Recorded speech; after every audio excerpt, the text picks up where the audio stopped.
Hi. Hi.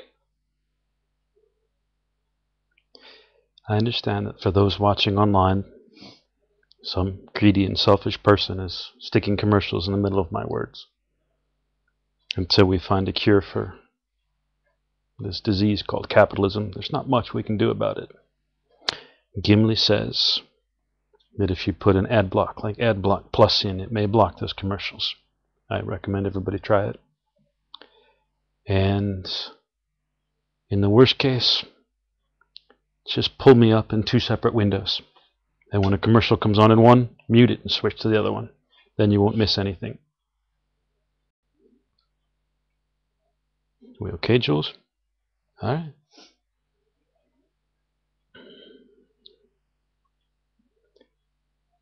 So let's talk about some simple things tonight, because we've talked about big, scary, complex things a few times. How many of you guys have seen Jackie Chan or Bruce Lee in the movies? Yeah, or Brandon Lee in The Crow leaping from building top to building top. Bruce Lee had the ability to hit a giant block of ice and shatter it. I mean, massive thing. He could just break it. He could hit that hard. And Jackie Chan does these crazy leaps off of buildings and wild monkey flips and running up the sides of walls and leaping over gates. It's impressive stuff. That stuff isn't possible, though, if they didn't have the basic martial arts training. That stuff came later. The impressive stuff always comes later. And the very first of martial arts training is, all right, put your feet like this and stand like this. And it's called a stance. And if you can't do the basic stance, it doesn't matter how good you punch. You're never going to break a block of ice because you'll keep falling on your butt. You can't do these fancy Jackie Chan moves if you can't do the basic stance. And for us in Elf Path, we do white belt and yellow belt and all the way up to black belt, because this is a bit like a martial art. And our most basic stance, the thing that we do over and over, not just as white belts, but you'll still be doing at black belt, is ground center breathe. Now, some of you may think, oh, ground center breathe, that's obvious, that's stupid. You need to understand that it took me a decade of work to figure out what grounding is and how it worked. I studied breathing with all kinds of different schools, all kinds of different places. You know, hours sitting zazen and some guy with a stick smacking me in the shoulders, because that's what they do, to learn different ways to breathe. And there are lots of other things that I tried. But the 3 that seem most important to me are ground, center, and breathe. And I put them in that order on purpose, because for me that's the one that feels the most right based on what I've seen. Ground, center, breathe. Now, I talked to someone this week who said, oh, grounding. I close my eyes and picture every feeling inside as lots of knobs, like a big NASA launch center control, and I adjust this one and that one and that one, and that's grounding for me. And I just talked to someone tonight who said, grounding, well, first I have to get in my guts, and then I do this sort of bilateral spreading of energy, and I go through and calculate all the emotions inside.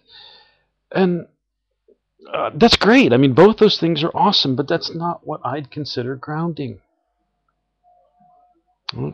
Let's imagine you bring lots of healthy energy into your belly, and you get centered in there, and then you just ground it all out and throw it away. What good did it do to get there and get centered if you're just going to throw all that energy away? Grounding's not about throwing away all the energy inside. And it's not about fine-tuning lots of things. And it's not about feeling your feelings. Grounding is easy. It really is. And it may seem strange or complicated. But you take the heel of your foot, stomp it slightly on the floor. You do that with both feet because you ground through the front of the heel of your foot.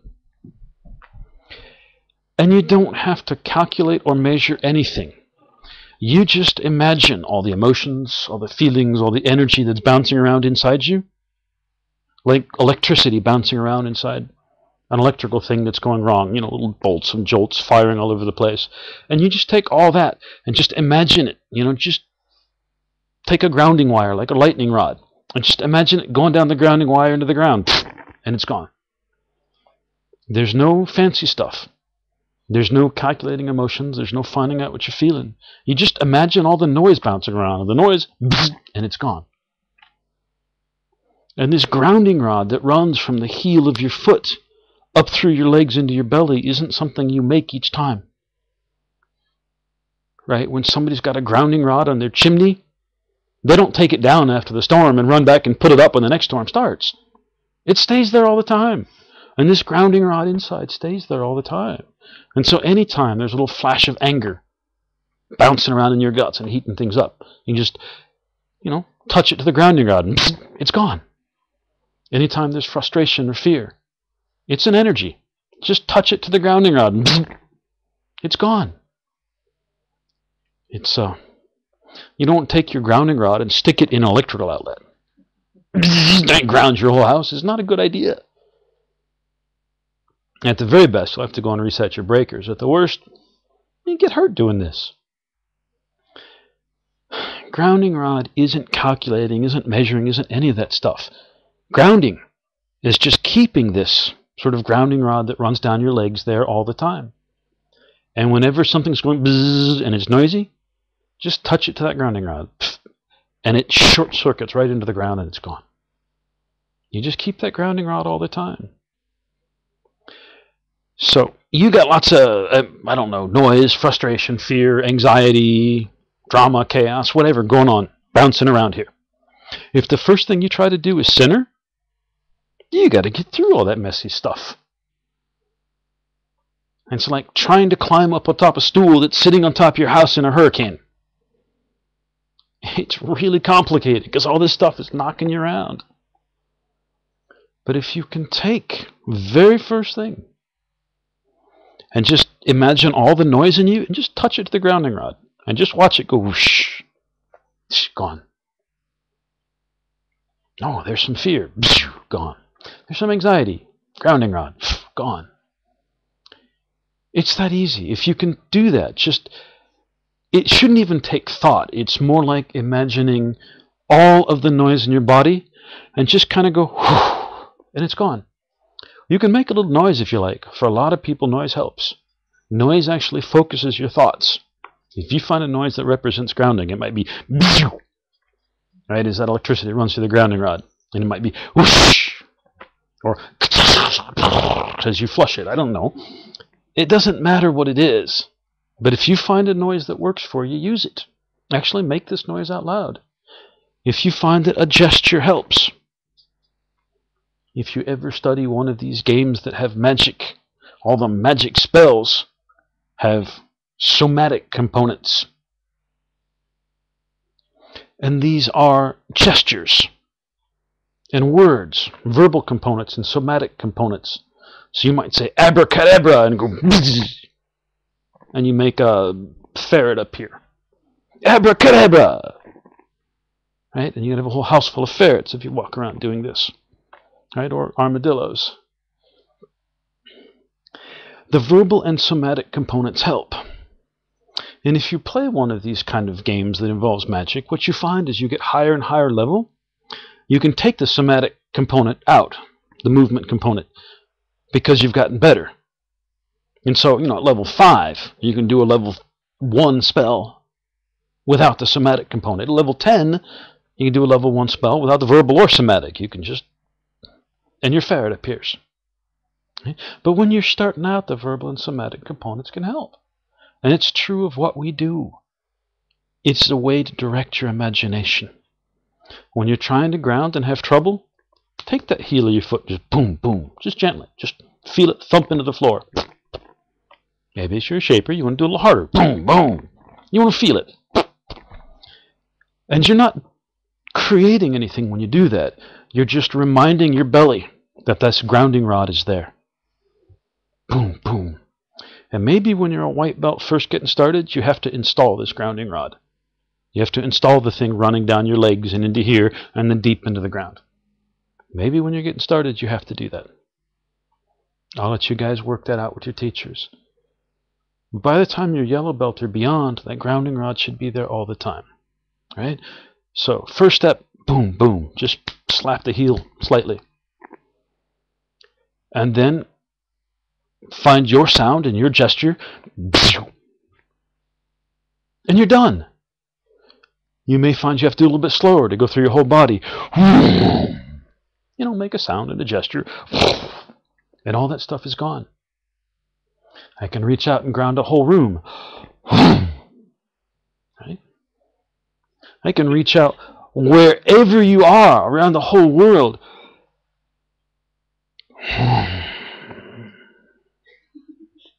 So wherever you are, you should feel that. The whole world gets grounded. And you can do this. Well, maybe you can't ground the whole world, but you can ground yourself. You can ground the space around you. You can ground the people around you. You see somebody there with a little anger or frustration in their guts, you can just poke it. Poke the anger and go, or whatever your sound is. And it's gone.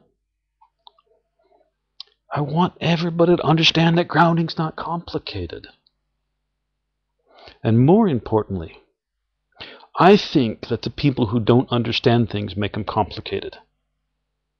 Right? So if your teacher is up there saying, oh, well, you take the radicand, the area under the radical, and you square that and you divide by 7, you know, -2 plus or minus square root of b squared minus 4ac, and it's all complicated, they don't really understand it. Because when people understand something, it's simple. And so any technique that comes from me, through your teachers to you guys, is going to be simple. And if it's not simple, you go back to your teacher and say, that's not simple, that's complicated.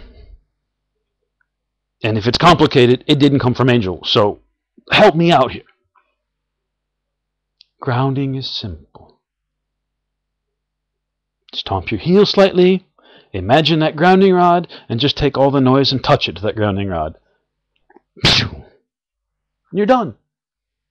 And if you want to do it 2 or 3 times to make sure you got it all, and if you want to make a little wand with a wire attached to your grounding wad, you can do that. Oh, there's one up here. And you just ground each of these spots, but it's simple. There's no real thinking involved. It's just, and you're done. And we do that one first, because it's really difficult to center and get in your guts when there's fear there or anxiety or when there's a hurricane going on. So we ground first, and it's easy. It's simple. And then we center. And for many of you, centering is difficult. Well, I'm trying to grab my energy from here and here and here and shove it all together and force it down into here, and it keeps trying to jump out, and I'm forcing it back, and it's jumping, and we're wrestling, and we're struggling, and eventually maybe I get a little bit there, but then it pops back out. But see, centering can be simple. And it goes like this. You hold out your hand, and you take all your attention, and you make a little ball that has your attention right there in your hand. Then you let it go. The other hand, take all your attention and make a little ball and put it there. And you can do this anytime. And then you take that and you move it to this hand. And maybe you take it and put it in your foot. Ooh, cool. Try not to hit the grounding rod. You lose it. Right? You take it, put it back in your hand. You put it on top of your head. Make it spin. Ooh, right? Take it, put it back in your hands. As soon as you have an idea of this piece that is your attention, your center, your energy, your yourself, your awareness. As soon as you can sense it, you just go boom, and it's in your guts. Immediately it goes, eek, there's feelings there, and leaps out. No big deal. You centered. You don't have to wrestle it. You don't chain it down. It's not a bear. It's not a tiger you hold by the tail. It's just your attention. So when it leaps back out, you do this. You make a little ball with your attention, poof, and you put it back. And if it leaps out, you make a little ball with your attention, and you put it there. And it's that easy. See, a lot of folks, it tries to crawl up here to your third, gets up here and starts choking you, and people say, oh, my heart's in my throat. No, your energy's in your throat. Your heart's right where it should be. All right? You don't have to grab it. You don't have to hunt it down. You don't got to scan through and find it. Just go like this and imagine all your attention making a beautiful little bzz energy ball and just put it in your guts. Now, if any of you have ever trained a puppy, when you're first teaching them not to pee all over the house, you put newspapers down. And when he's starting to pee, you put him on the newspapers. You know, little bitty dogs, you can't just throw them outside. So you put him on the newspaper. Of course, puppy promptly wanders off. You pick him up and you put him back on the newspaper. And he wanders off. And you pick him up and you put him back. You don't take a net and nail it down and trap the little puppy there. This is not going to make the puppy happy. Puppy's going to be scared of the newspapers and not going to be able to go. You just very gently find the puppy, boop, you put him back on the papers. He wanders off, you find him and put him back. And this is all centering is. You take your attention and you put it back. It's not a fight. It's no anger. There's no aggression. There's no struggle. You take your attention, you put it in your hand, boom. You gently put it back. You say, but I don't know what my attention is. I don't know how to put it in my hand. That's okay. Use your imagination. You just imagine. One hand, two hands, tip of your nose, I don't care. You imagine. All right, a little ball of energy. And when you've got that little ball of energy, just put it in your guts. And when it gets out, you do it again. Little ball of energy, put it in your guts. And see, this isn't complicated. It isn't a struggle. It isn't difficult. So ground. Stomp your heel slightly. Imagine all the noise. And go, and it's done. Center. Take the energy, put it in your hand, it's in your guts. And then breathe. I see people going, I'm breathing. It doesn't work. I see people all tensed up. I'm breathing. The thing is that most bodies in this world, people are always nervous, and so they keep some tension in the guts, and so they simply don't breathe enough. You're only breathing in a little. And what happens is, you know, if you put a plastic bag over your head and do this, your body's going to start to panic. It's going to freak out. It's going to get crazy. This is what you're doing all the time because you don't breathe enough. Your body is permanently in a state of excess excitement, of nervous, of afraid, because you're not breathing enough. And when you're breathing right, you should recognize it, because your shoulders that are up here should just start doing this. And your mouth, which is doing this, should just start relaxing and smiling. And you know you're breathing right if you're doing that. Best thing you can do to start breathing, open your mouth. Most people are afraid to do that. When you're a kid, folks say things like, close your mouth or flies will come in. Or silly things. It's actually an insult to call somebody a mouth breather. Oh, you're some kind of mouth breather, meaning you're underdeveloped. But when you're trying to breathe and breathe deep, it's much easier to open your mouth. And you take your hand, right, in a salute, a karate chop, and you put your thumb out to the side. And if your thumb doesn't bend that way, that's okay. Just put it out to the side a little bit. Right? Then you stick that thumb in your belly button. And your hand's horizontal across your belly. And right behind where your hand is, this is where you want to breathe into. If you're breathing in your lungs, you're going to get dizzy and it's going to make you tense. Hand here. Breathe in and make your belly big and fat, like the Buddha. And then breathe out and act like you're trying to, not pushing with your hand, but act like you're trying to get your hand to touch your spine. And then just do that.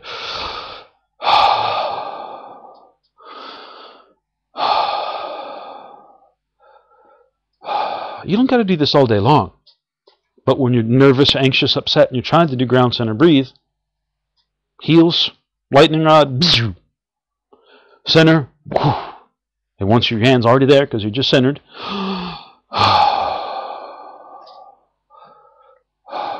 you do that for a few seconds and your shoulders will start to relax and the tension above your eyes and in your jaw will start to relax. And this is it. This is the basic stance of all that we do.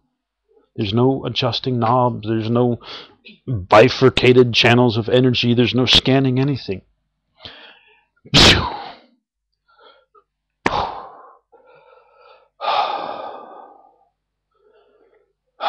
You just breathe deep and soft for 5 seconds or 10 seconds, whatever it takes, and you're done. This is ground center breathe. And if you're doing it more complicated, you're making your life unnecessarily difficult. And if it's confusing, or if it's difficult, if you're fighting or struggling, you're making your life more difficult. Watch this part of the video over and over if you like, but those simple steps are there. Ground, center,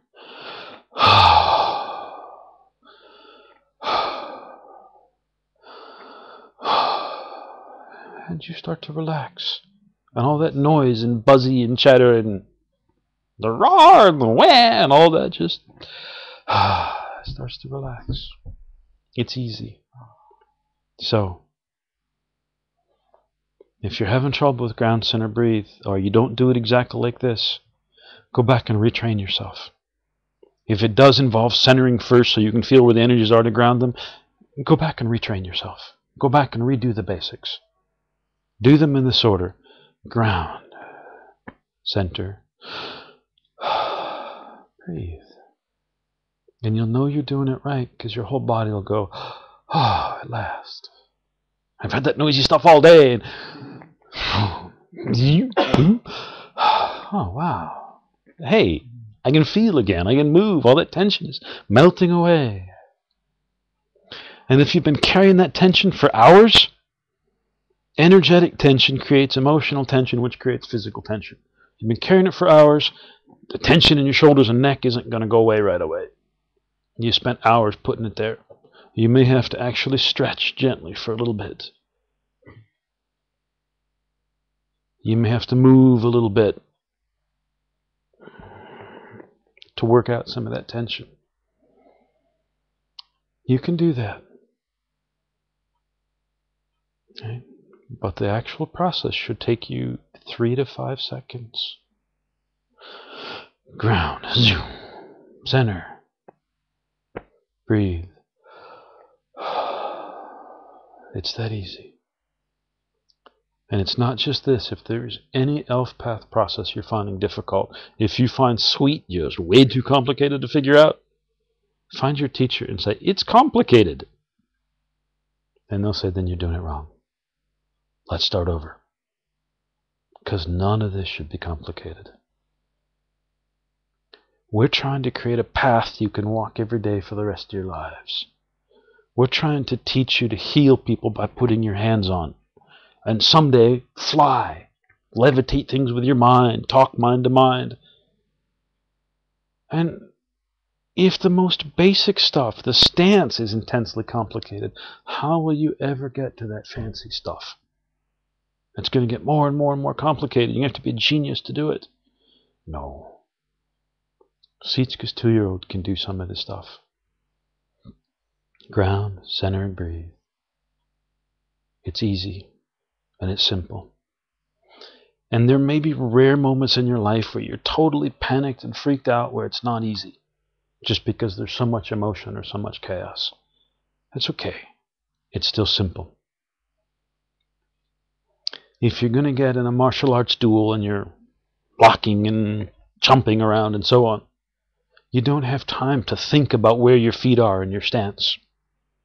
This is why your teacher in a martial art will teach you over and over again to practice your stance until it becomes automatic. If you're a fencer, the back foot this way, the front foot this way, and you walk by shuffling. In everything you do, in every physical activity, there's going to be a basic stance that you hold. And when you're leaping over a vaulting horse and doing a somersault, you can't be concentrating on how do my feet have to be when I land, or you're going to fall on your face. Right? The basic stuff, the basic steps, the stance, you got to practice over and over again when you're relaxed. Just do it 20 times a day. It takes a few seconds. Right? Anytime you're waiting in line or talking to your boss and he's annoying, or watching television and a commercial comes on, listening to me talk and a commercial comes on, whatever. Use these things as prompts to remind you, hey, this would be a really good time for GCB. And just do it. Heels, center, breathe. And you do this 10, 20, 30 times a day. every day for the next 30 days, the next month, it may seem like a lot now, but it only takes a few seconds each time. It's going to become so natural you don't have to think about it. You're just going to do it without thinking. Everybody got this one? Yes. Nothing complicated, nothing difficult. I want this to be super easy. GCB should be just about the easiest thing you do. Alright. Let's talk about boys and girls. How many people remember being a little girl and saying, oh, boys are gross, boys are stinky? Or being a little boy and thinking, oh, girls are gross. How many people remember this? Most of us? I'm sure there was a time when you were a little boy saying, oh, girls are gross. A little girl saying, oh, boys are gross. Like when you were 5 years old and you see somebody kiss you, you think, ooh, yuck. This kind of boys are gross, girls are gross, it doesn't completely go away. Talk to a woman who's recently broken up with her guy. All men are pigs, all men are dogs. It's a grown-up angry version of the little girls. All boys are gross. And talk to a man who's trying to pick up a girl in a bar and she's very mean to him. All women are... And it's never, that woman was mean to me. It's all women. It's never, oh, my guy was a pig. It's all guys are pigs. Guess what? It's not true. To say all guys are pigs or all women are nasty and manipulative, something like this, it is extreme and unacceptable as saying all Mexicans are lazy and they steal. All black people should go back to Africa. These kind of stupid racist comments, most of you should recognize, aren't appropriate in our society. Maybe 100 years ago that kind of ugly arrogance was accepted. It's not now. And so if you find yourself saying these things, oh, guys are dogs. They don't think, they're stupid, I hate them. All women are crazy and manipulative. When you start saying that, I want you to immediately follow it up with something extremely racist. Right? All them red-skinned Americans should be killed. All them black people should go back to Africa. And I want you to say it out loud. And watch people around you. What? How can you say that? That's stupid and arrogant, and it's just not acceptable. And then I want you to put those two statements side by side and recognize there's no difference. There's absolutely no difference between classing all men together and judging them all, or classing all Mexicans, or all Polish people, or all Jews. It's unacceptable. It's an extreme kind of racism to class a whole group of people together and make derogatory, abusive statements. Hey, there's a commercial on.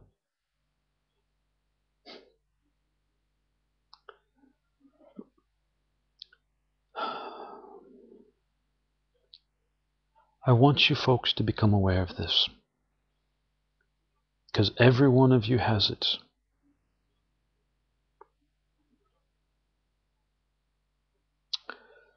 I have seen, I'm not sure if this commercial is muting me for everybody or just you. All right. I have seen senior people in Elfpath, people who should know better, and watch them think or feel, oh, you're a guy, so I'm not going to tell you that. You're a guy, so I'm not going to help you. You're a guy, so get out of here. And I have watched senior people in Elfpath say, well, yeah, but you're a woman, and I'm mad at my mom, so I'm not going to listen to you. Yeah, you're my teacher, but you're a woman, so I'm not going to listen. You're a woman, shut the hell up. I have watched this happen amongst the senior people in Elfpath, and so I'm sure it's happening amongst the new folks as well. And I want you to become aware of this, that everybody has it. And I want you to understand, I've seen a lot of the older people in Elfpath who are starting to look in their guts. Women saying, you know, I really would be happier with a woman. Or men thinking, maybe I'd be happier with a man as a lover. People are starting to actually look inside and find that for many of us there's a movement away from a heterosexual to a gay bias, to a gay preference.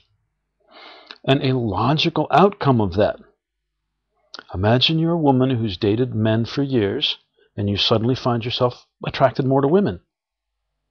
You're looking at men and thinking, oh, razor stubble on their face.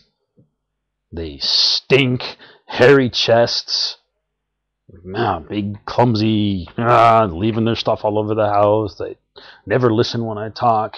You're going to start noticing these differences.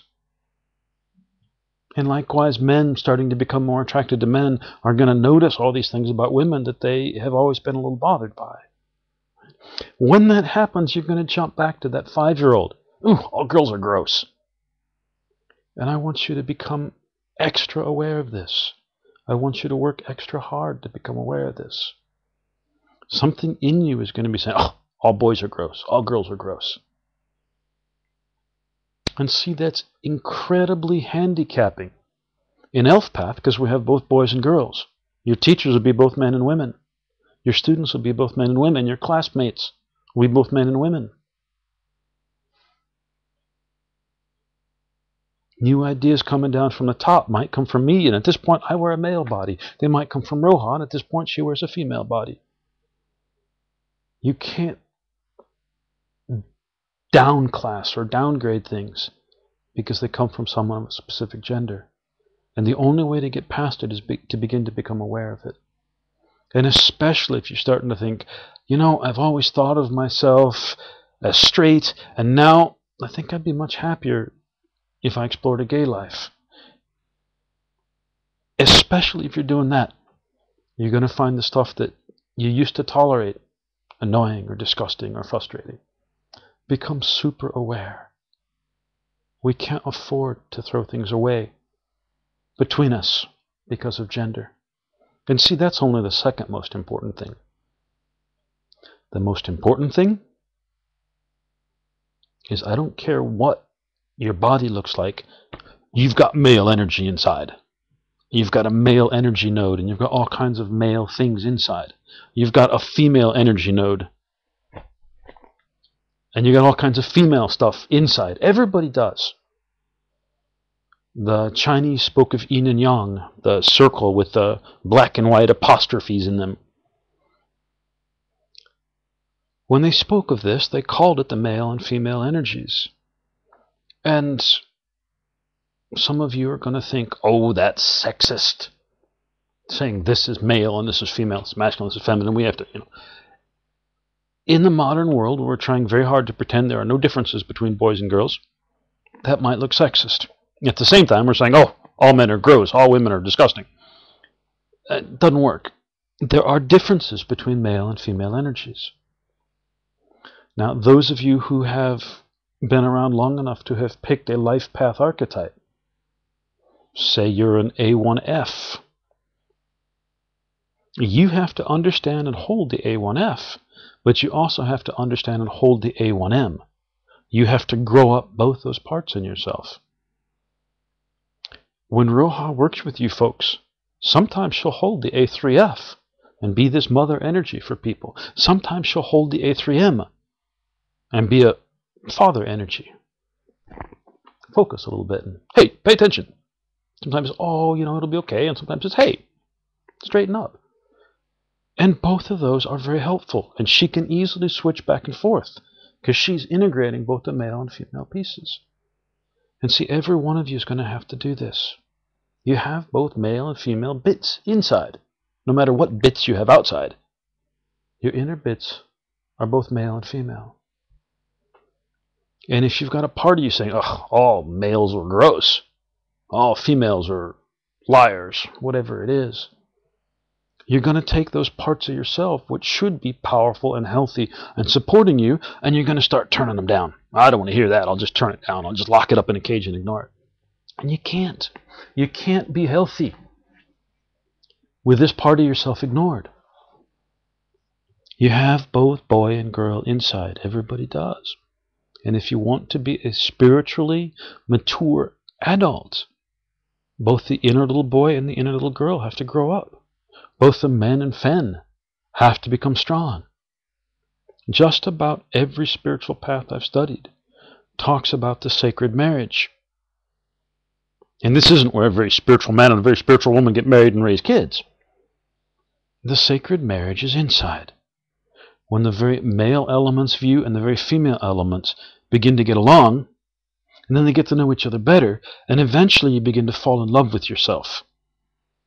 Various parts of yourself fall in love with one another, and they begin to weave themselves into something much bigger and stronger and more amazing and more beautiful. This is the sacred marriage. This is what the Lover's card in the tarot represents. Not someone you slept with once. The two sacred parts of the self, the male and the female, merging. And they have to be there. There may always be a piece of you that is the sacred child, the holy child. And that child is fairly androgynous. It's too young initially to have developed any gender. And so there may be a sacred child in there, but there is also a sacred male and a sacred female. And ultimately it's these three which allow you to be strong. It is on these three, you can think of them like legs of a stool, that you sit on. If you have the holy child being big and strong and wonderful and fleshy and fun and playful, and you've got the inner female big and strong and supportive, loving and taking care of the child, and the inner male's kind of weak and mousy and stuck in a corner, you're going to sit on that stool and it's going to fall over because one leg is weak. All three of those things have to be strong, and they all have to be equally strong. The inner male, the inner female, the holy child, they all have to be strong for all of us. So I want you to become very, very, very aware of next time you think, oh, men, oh, women. Anytime, even the slightest little hint of it. Because it's damaging to Elf Path and the people around you, but much more importantly, it's damaging to you, yourself, your inner process. I don't care if you're over 2 meters tall and have shoulders this broad and a big hairy chest. I don't care if you're the ultimate supermodel curvy female. I don't care. You have both male and female pieces, and they both have to be equally strong. Not just cross-dressers. Not just those rare people who are born with both sets of genitals. I'm talking everybody. Everybody has boy and girl inside, and the boy and girl have to be strong, and they have to be friendly, and they have to get along, and they have to grow up together. So the boy and girl inside become a strong man and a strong woman, a strong male and a strong female, because those energies both exist in you. And the holy sacred child has to grow up and become strong and shiny and bright and playful. Has to happen. Now, have any of you ever heard someone say, I have, all the problems in the world, stuff men have screwed up. Right? If we just got rid of all that and let women run the world, it'd all be good. Anybody ever hear this? Yeah, I don't think it's uncommon. Some of the so-called New Agey types have a piece that wants to crucify all the male energy and just let the female energy run things. What I want you to understand is that there is light and there is shadow. The light side of the male energy is strong and focused and confident and capable. The shadow side of the male energy is violent and brutal and controlling and destructive. Wars are the shadow side of the male energy. People hacking one another apart, or blowing one another up, or shooting one another, poisoning one another with gases, throwing grenades. This is the shadow of the male energy. And much of the trouble we see in the world is the shadow of the male energy, but not all of it. See, there is light and there is shadow. And the light side of the female energy that we all have inside is creative and nurturing and compassionate and aware and great at multitasking. But there's a shadow side of the female energy. And the shadow side of the female energy is manipulative and deceptive and controlling and cruel. The shadow side of the male is a big club or a sword. The shadow side of the female is the poison, the dagger. Both of these have a light side and a shadow side. The Holy Child has a light side and a shadow side. Most of you should know that by now, and I've looked at it. There's an evil child and a holy child.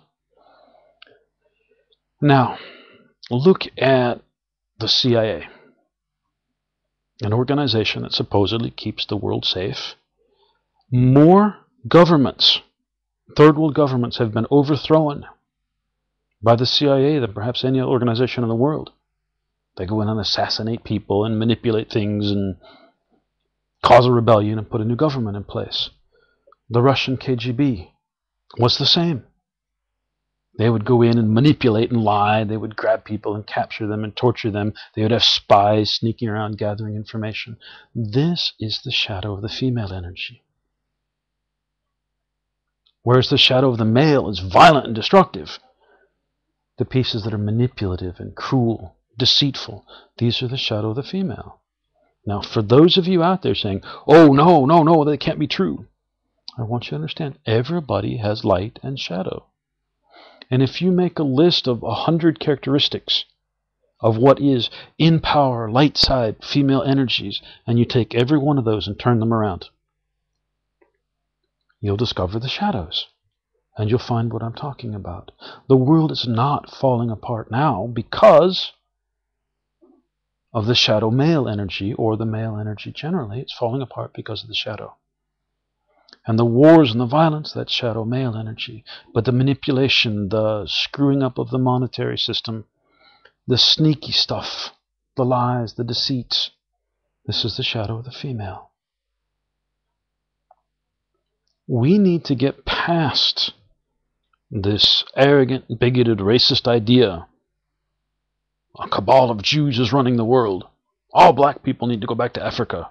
All Polish people are stupid. All Mexicans are lazy. All Arabs are evil. We need to get past this narrow-minded, racist bullshit thinking.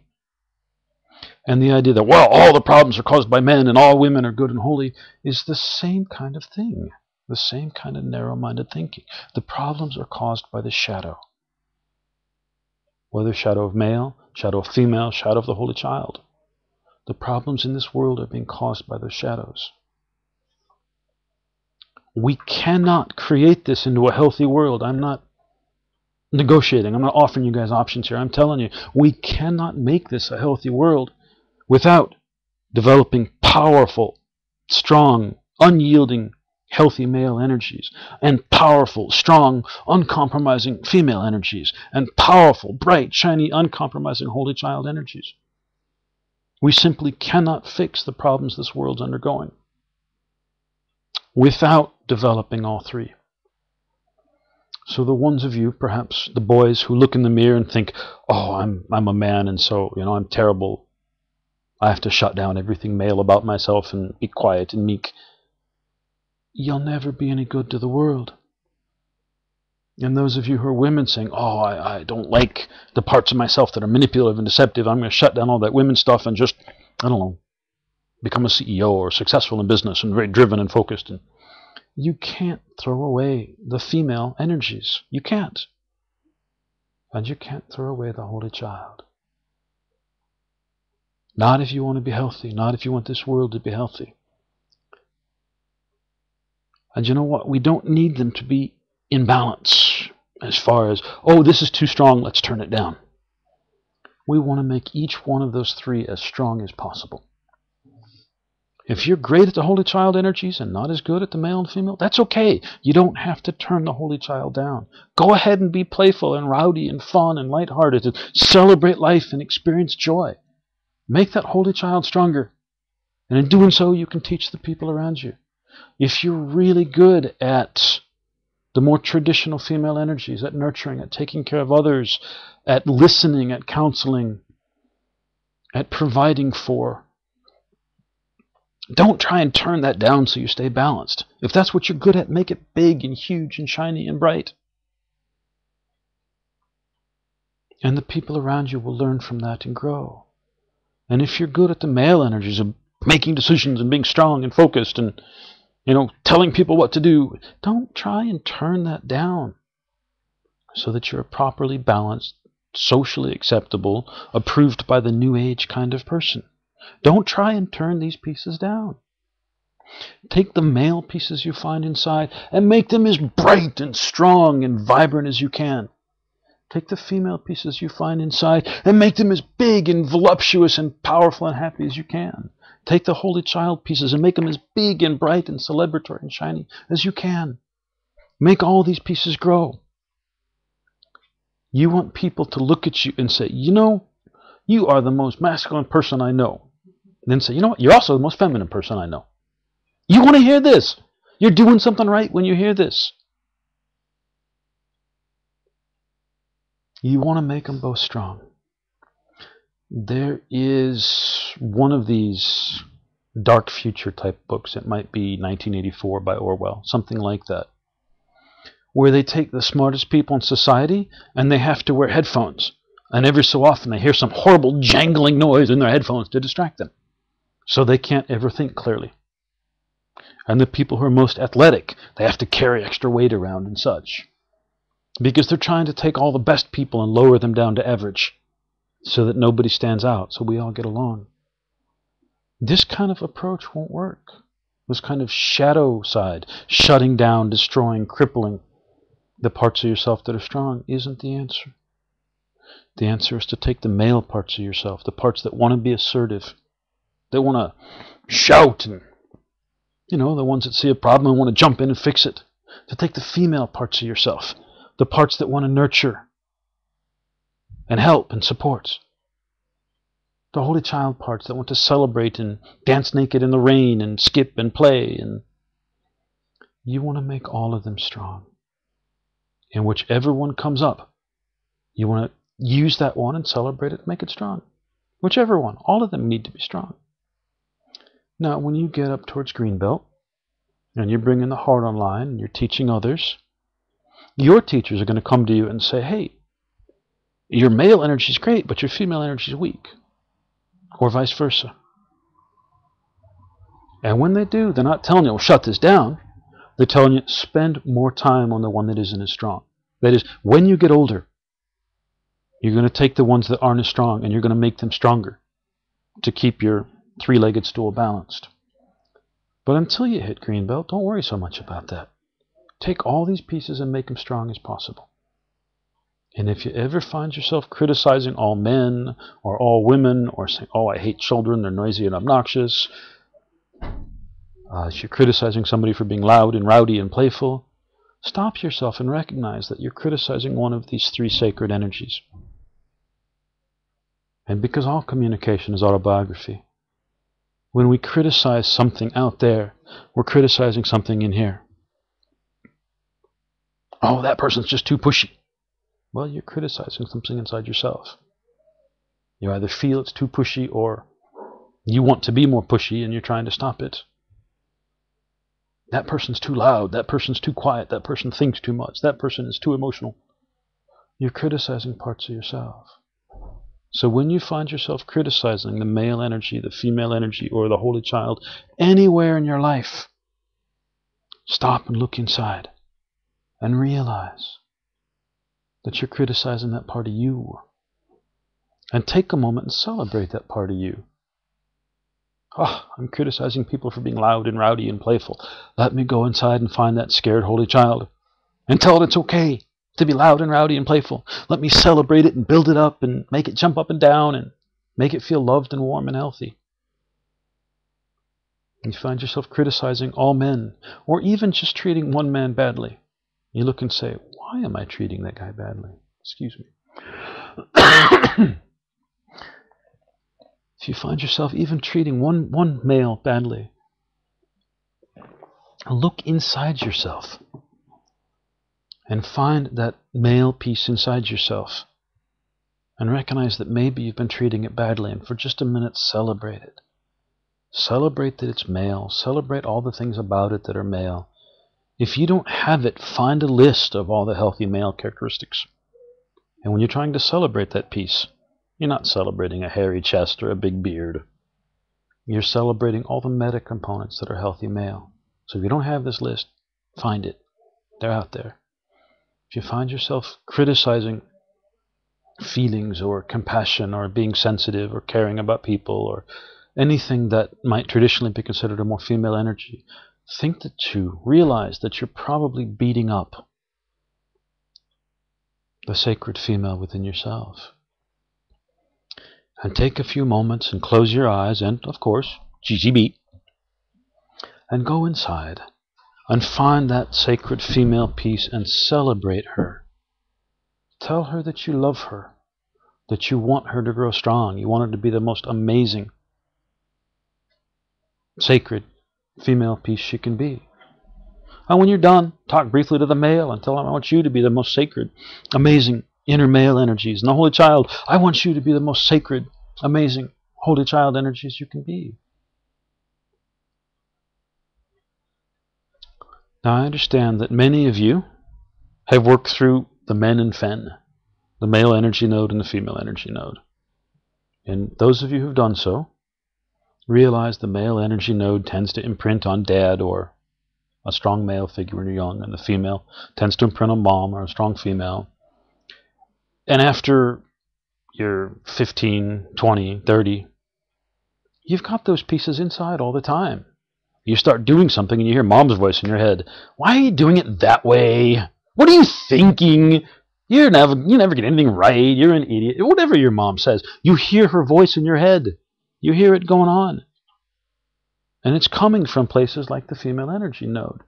Or perhaps you find yourself explaining, well, this is why I did it that way. Because the dad voice is in there saying, well, what were you thinking? Okay, let me explain. This is why I did it. You find yourself explaining to these inner pieces. And if you've done this, if you've been through this, if you're starting to be aware of the male and female energy nodes, you're going to start thinking of them as bad guys. Because there are very few of us who had amazing parents.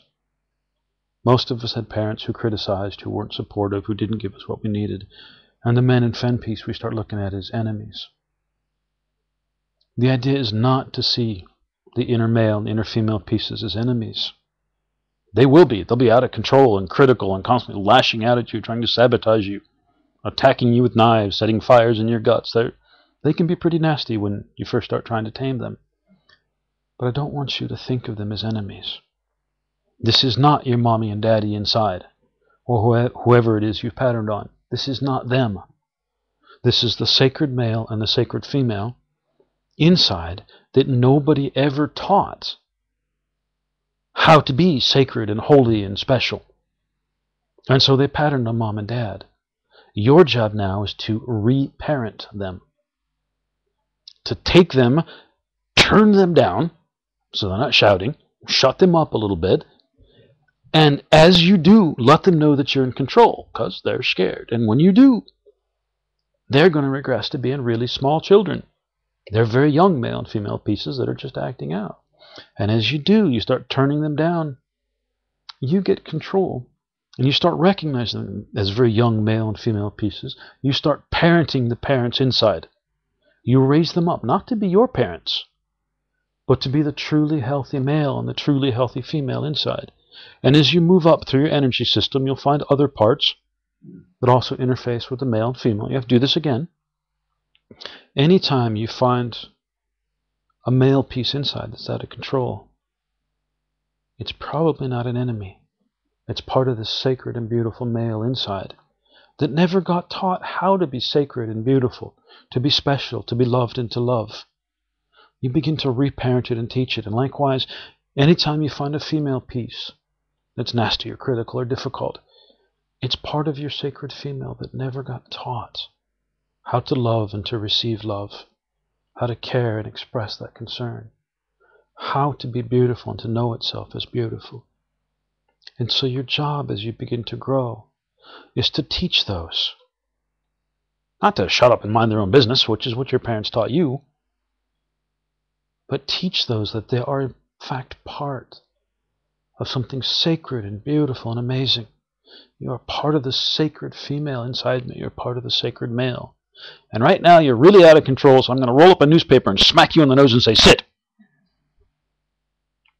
But not because I'm angry at you, but because you're an out-of-control animal barking and trying to bite me in the leg. Sit. All right, now, I want you to understand.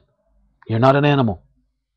You're part of something sacred and beautiful that never got the training and the love and the discipline and the focus and the awareness, the appreciation to grow up into the sacred, beautiful male and the sacred, beautiful female.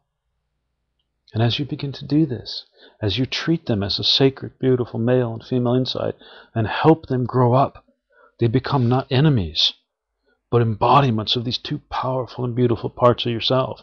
And as they grow up and become strong, they begin to look at one another and say, oh, you are amazing. And they make the sacred marriage inside. And if you're gay, the sacred marriage is not going to be two women growing up inside. I'm sorry, it doesn't work that way. It's the male energies and the female energies that we all have. Now, I want you to understand, you will meet men out there who are 80% male energies and 20% female. They're just very, very, very male men. Not the people who deliver your mail. I mean, very, very masculine men. Right? You will also meet men in your life, if you meet enough people, who are 80% female and 20% male. Some lean very much towards the male energy. Right? So the reason I'm saying you're not growing up two women inside who are going to have a sacred marriage, I'm saying you're bringing the male and female energies. And a man may have more of the male or more of the female. A woman may have more of the male or more of the female. Some of you may have met a woman who's 80 or 90% male energies and tiny little bit female energies. There's nothing wrong with that. People choose to explore and express different amounts of these. But these two, the male energy and the female energy, they're kind of fundamentals in this life. They're kind of fundamentals in your process. It doesn't matter how much you express in your life. If you're a woman who works in construction and chews tobacco and doesn't shave her armpit and wears, big comfortable work boots, walks around and spits and swears and prefers drinking beer straight from, big vat, I don't know. Whatever male characteristics, like to go to bars and get in fights, there's nothing wrong with that. You're simply expressing more of the traditional male energies than the female. You still get to bring those male energies into the light and into power. You get to grow them up. And if you're one of these women who wears high heels and dresses very feminine and wouldn't ever speak loudly and won't drink beer but only white wine, or, you're very quiet and careful with your makeup, it doesn't matter. You're simply expressing more of the traditional female. But you still have them both inside. Likewise, men. You're little quiet, fussy men, leaning, much more towards all the female characteristics. You want to counsel and help, but you never want to be in a fight. It's okay. You're simply expressing more of the traditional female energies. Don't try and change who you are. That's just what you choose to express in this life. Right? Recognize that whoever you are, you still have the male and female inside.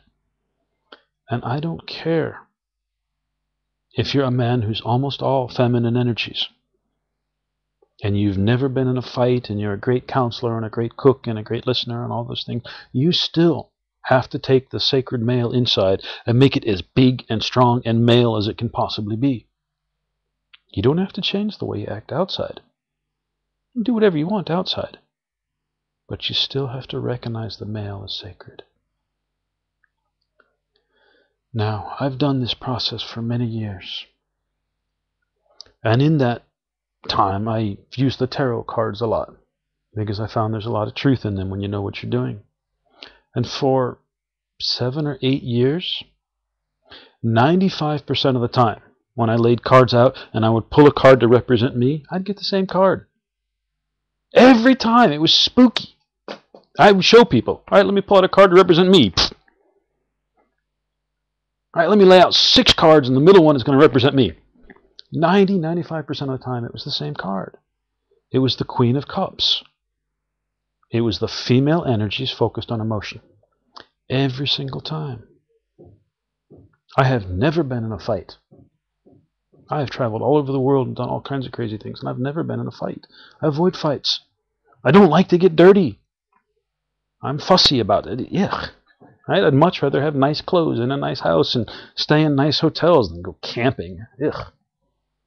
Right? I can do construction, but I don't like to get dirty. And most of the jobs I've done, I have been a counselor and I've worked with thousands, literally thousands of people.